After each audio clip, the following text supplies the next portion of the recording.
ఇక మన అసలు విషయానికి వస్తే పార్టీలో మీరు ఎక్కువ కాలం ఉన్నారు, దాదాపు 14-16 సంవత్సరాలు ఉన్నారు. పార్టీ ఆ ఏరియాలో దండకార్యంలో ఎక్కువ ఆదివాసీల పోరాటం కోసం ఎక్కువ పోరాటం చేస్తుంది దాదాపు 40 సంవత్సరాల నుంచి. మరి ఆదివాసీలకు చేస్తున్నప్పుడు ఆదివాసీ పోరాట సమితి అని పేరు ఎందుకు పెట్టకూడదు? ఆదివాసీ పోరాట సమితి అంటే అక్కడ ఇప్పుడు కటాప్లో ఉన్నది బిచ్చనాల్చి ఏరియా కమిటీ అని పెట్టారు. ఎందుకంటే బిచ్చనాల్చి అంటే ఏం లేని ప్రజలు అక్కడ ఏం ఒక ప్రభుత్వం సంబంధించింది సంస్కరణలు కానీ వాళ్ళ ప్రభుత్వ అభివృద్ధి కానీ దైనందిన సమస్యలు కానీ విద్యా వైద్యం కానీ ఏం లేవు, కోరాపుట్లో ఏం లేవు.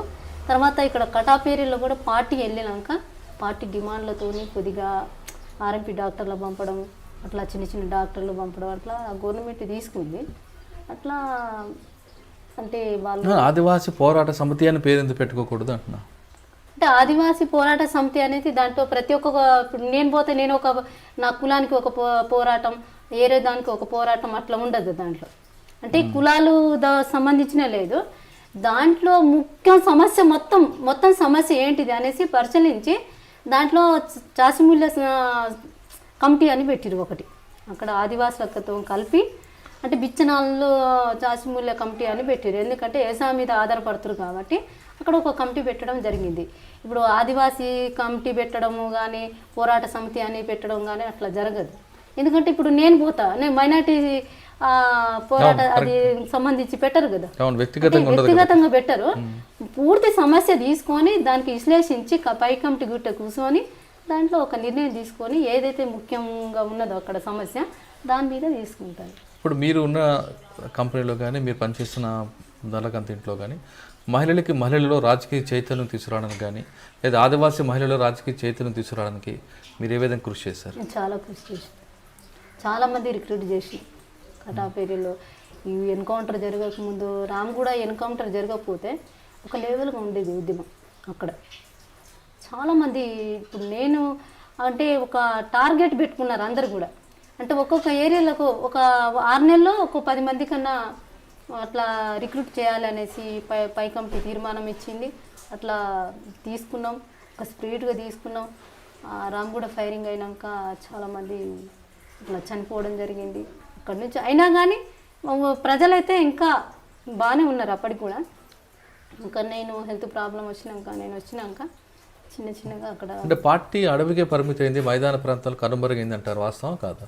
అక్కడ మైదాన ప్రాంతం కదా మొత్తం. అక్కడ కోరాపుట్లో అడవిలో ఉన్నది కానీ ఇప్పుడు దగ్గర ఇప్పుడు ముచ్చంపూడి దాకా తిరిగేటోళ్ళు. అదే అడవి ప్రజలకు మద్దతు ఉందా మైదాన ప్రాంతాలు? ఉంది, మద్దతు ఉంది. మరి ఎందుకు క్రమేపీ తగ్గిపోతుంది ప్రాబల్యం? అంటే కొన్ని అంటే నిర్బంధం సమస్య, మెయిన్ నిర్బంధం. తర్వాత ఎన్కౌంటర్లు జరగడం, చనిపోవడం, అట్లా దాంట్లో మెయిన్ అయితే నేను టెక్నాలజీ డెవలప్ అయినాక దాడులు జరగడం, అంటే ఎమ్మటెమ్మటే ఫైరింగ్లు జరగడం, నీళ్ళు అన్నం తిండి తిప్పలు కూడా సమస్య రావడం, కొంతమంది రాజకీయాలు బలంగా లేని వాళ్ళు వెళ్ళిపోవడం, తుపాకులు పెట్టేసి కూడా పోయిన సంఘటన కూడా ఉంది. అంటే ఆదివాసీ అభివృద్ధికి మావోయిస్టు పార్టీ అడ్డుకుంటుందని ప్రభుత్వం వాదిస్తుంది, మీరేమంటారు? అట్లయితే ఏం లేదు, పార్టీ అయితే ఎక్కడ అభివృద్ధికి అడ్డుకున్నది ఏం లేదు. అంటే రోడ్లు వేసిన అడ్డుకుంటారు, లైట్లు పెట్టిన అడ్డుకుంటారు, అంటే ఇప్పుడు వాళ్ళకి మౌలిక సదుపాయాలు కల్పించాలన్న పార్టీ అడ్డుకుంటుంది, వాళ్ళ కాంట్రాక్టులు బెదిరించడం, ఇటువంటి సంఘటనలు చేయడం వల్ల ఆదివాసీ గ్రామాల్లో అభివృద్ధి ఆగిపోతుంది. దాని ప్రధాన కారణం మావోయిస్టు పార్టీ అని ప్రభుత్వం అంటారు. అంటే అభివృద్ధి అంటే ఇన్ని రోజులు లేనిది ఇప్పుడు ఎందుకు సడన్ పార్టీ వచ్చినాక అభివృద్ధి పెరిగింది? ఇప్పుడు పార్టీలో చర్చ నేననేది కాదు, అక్కడ పై కమిటీ నుంచి పార్టీ చెప్పింది. అంటే సడన్గా లేనిది ఎప్పుడు లేనిది ఇప్పుడు ఎందుకు వచ్చింది అభివృద్ధి?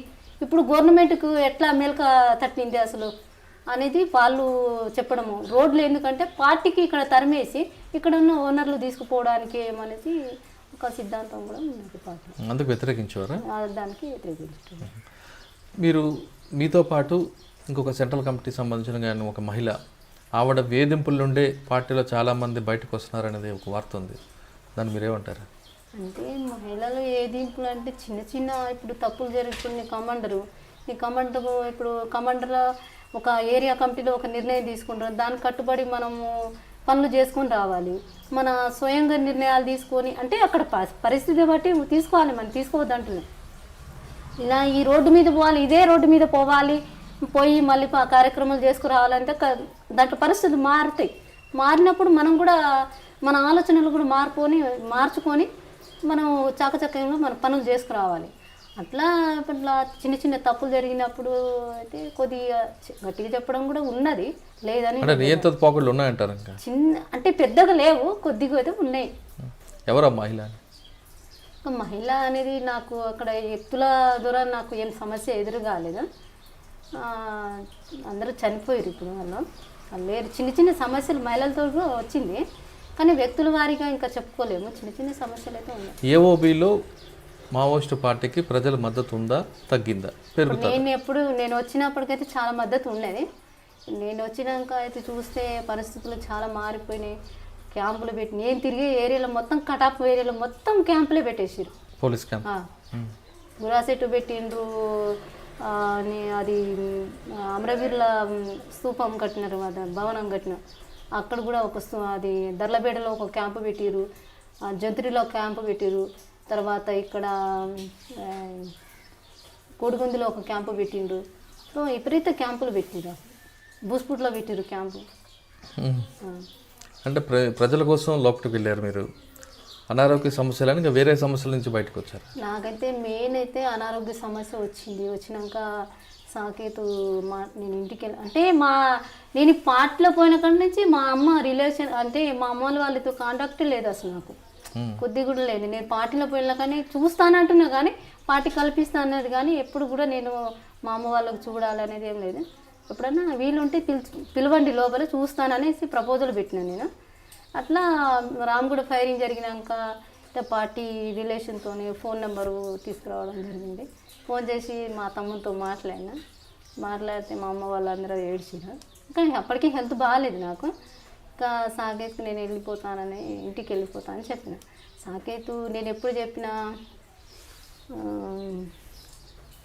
ఏ నెలలో చెప్పిన 3 నెలలు ఆపిరు నాకు, 3-4 నెలలు ఆపిరు. నువ్వు నిర్ణయం అట్లా ఆలోచించడం మంచి పద్ధతి కాదు, నీకు సమస్యలు పెద్ద ఏం లేదు, అనారోగ్యం చూపిస్తాం అనేసి అన్నారు. కాదు నేను పోతాననేసి ఇంకా నేను హెల్త్ ప్రాబ్లం బాగా అంటే వర్గ ప్రేమకు ఎక్కువగా ప్రాధాన్యత ఇచ్చే మావోయిస్ట్ పార్టీలో మరి వ్యక్తిగత ప్రేమకి హెల్త్ సహకరిస్తలేదు. జ్వరం రావడం, గ్యాస్, ఆరోగ్య సమస్య కాకుండా మీరు కన్నతల్లి తమ్ముడు మీద ఎక్కువగా ప్రేమ చూపించారు. అట్లా అని ప్రేమ అని కాదు, అప్పుడు మాట్లాడిన అదే టైంలో అన్నీ జరిగినాయి.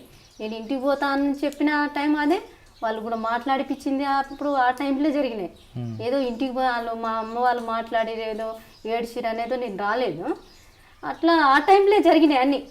అంటే పార్టీ అనుమతి ఇచ్చిందా మీరు వెళ్ళిపోతానంటే? నేను వెళ్ళిపోతా అంటే 3 నెలలు టైం పెట్టింది. 3 నెలలు సాకైతే డైరెక్ట్ మాట్లాడిండు, ఉదయం మాట్లాడి వాళ్ళతోనే ఉండేదాన్ని. నేను ఎక్కువ నేను అక్కడ యోబిలో ఉన్నదంటే సాకేతు ఉదయ్ దయతోనే ఉన్నదాన్ని, వాళ్ళతోనే ఎక్కువ నాయకత్వంతో ఉన్నాను. ఏమన్నారు 3 నెలల తర్వాత? 3 నెలలు టైం పెట్టిరు, ఆలోచించుకొని నిర్ణయం తీసుకో, ఆలోచించే పద్ధతి మంచిది కాదు, ప్రజలకు ఇంకా ద్రోహం చేసినట్టయితే కదా అని చెప్పిరు కానీ నేను ఇంకా దాంట్లో అయితే నేను మార్చుకోలేదు. పోతానని చెప్తే పంపించారు. నేనైతే దొంగతనంగా పారిపోయి రాలే, పార్టీ పంపిస్తేనే నేను పోతా, పంపకుంటే ఎన్ని రోజులని ఉంటానని చెప్పిన. పార్టీ పంపిస్తేనే వచ్చినాను. ఎక్కడ సార్ ఎంటర్ అయ్యారు? నాకు నల్గొండలే సార్. ఎవరి దగ్గర? రంగనాథ్ ఎస్పీ సార్ దగ్గర. అదే ఎస్పీ గారితో గతంలో ఫైట్ అయింది కదా మీరు, ఒక ఎక్స్చేంజ్ ఆఫ్ ఫైర్ తప్పించుకున్నారు మీరు నల్లమలలో. అవును. ఏమన్నారు అప్పుడు సార్? ఇంకా మాట్లాడి ఇంట్రగేషన్ చేసారు, దాంట్లో కూడా చెప్పిన. వచ్చిన తర్వాత మీకు రావాల్సిందన్నీ వచ్చాయా? అయితే ఇప్పుడు అయితే రివార్డు ఇచ్చారు, 4 ఎకరాల ల్యాండ్ ఇచ్చారు, అది పట్ట గిట్ట ఏమి ఇవ్వలేదు, ఇంకా మిగతా ఏం రాలేదు. మీ సమస్యను పరిష్కారం ఏందో? సమస్య అంటే ఇప్పుడు ఇచ్చిన చెప్పిండ్రు కానీ ఇవ్వలేదు. ఏమన్నారు ఎస్పీ గారు? ఇస్తామని చెప్పారు. మీ పాత భూమి అది ఏమో మాట్లాడిండ్రు, మన కోర్టుకు 60 రోజుల టైం ఇచ్చారు, ఆ తర్వాత చేస్తామని చెప్పారు. ఇప్పుడు బయటకు వచ్చారు, ఇప్పుడు ఆరోగ్యం ఎలాగుంది మీకు? జరా అక్కడ ఉన్న అప్పుడు కంటే ఇప్పుడు కొద్దిగా పర్లేదు. ఏం చేద్దాం అనుకుంటున్నా, మీ లక్ష్యం ఏంటి ఇప్పుడు? ఇప్పుడు లక్ష్యం అయితే అమ్మ నాన్నతోనే ఉంటా, ఫ్యామిలీకి. ఇప్పుడు మీరు వెళ్తున్నప్పుడు పరిస్థితి, గ్రామాల పరిస్థితులు వేరు, ఇప్పుడు గ్రామాల అభివృద్ధి చెందే ప్రభుత్వ పథకాలు కింద వరకు వస్తున్నాయి. అప్పుడు ఉన్న పరిస్థితులు ఇప్పుడు లేవు, అది వాస్తవం కదా? ఇంత అభివృద్ధి చెందుతున్న ప్రాంతంలో ఇలాంటి సమస్యలు చాలా సమస్యలు ఎదురవుతున్నప్పుడు మీలాగా అడవిలోకి వెళ్ళి తుపాకీ పట్టుకోవాలా, లేదు ప్రజాస్వామ్యబద్ధంగా పోరాటం చేయాలి? ఇప్పుడున్న పరిస్థితులు అయితే ఇప్పుడు ఎవరు తుపాకీ బట్టంత ఆలోచిస్తలేరు. అలాంటి పరిస్థితి ప్రభుత్వం కలిపి కొద్దిగా సమస్యలు ఉన్నాయి, ప్రభుత్వం దాంట్లో అమలు చేసే దాంట్లో కూడా ఉన్నాయి. ఇప్పుడున్న ఏ పని కష్టానికి సిద్ధపడాలి కదా, ఇప్పుడు కష్టానికి సిద్ధపడతలేదు. ఇప్పుడున్న టెక్నాలజీ, ఇప్పుడున్న ఈ సినిమాలు కానీ, తర్వాత ఈ సెల్ ఫోన్స్ కానీ వచ్చే ఎట్లనే ఒక 600 సంపాదించుకున్నా బతుకుదాం, ఆ కొండలలో పోయి మళ్ళీ ఎవరు కావాలి అన్నట్టుగా ఉన్నది. నేను పరిశీలించిన వరకు అయితే ఇప్పుడు అంటే విప్లవం అంటే నిండు భోజనం కాదు కదా, అలాగ కష్టాలు ఉంటాయి దాంట్లో. మనం మాట్లాడుకున్నారే 10 మంది కుర్రోళ్ళు కలిసి మాట్లాడుకున్నంతగా ఈజీగా అక్కడ ఉద్యమం కాదు, పార్టీలో పోవడం అంత ఈజీ కూడా కాదు. వాళ్ళు మస్తు మాట్లాడుకుంటారు, కానీ ఆచరణలో పోయి అమలు చేసేది చాలా ఉంటుంది. అలాగా అది లేదు, కనిపిస్తలేదు యూత్లో. కొంతమందిలో ఉన్నది కానీ అది ఆవేశంతో ఉన్నదే కనిపిస్తుంది, ఐడియాలజీగా లేదంటే లేదు.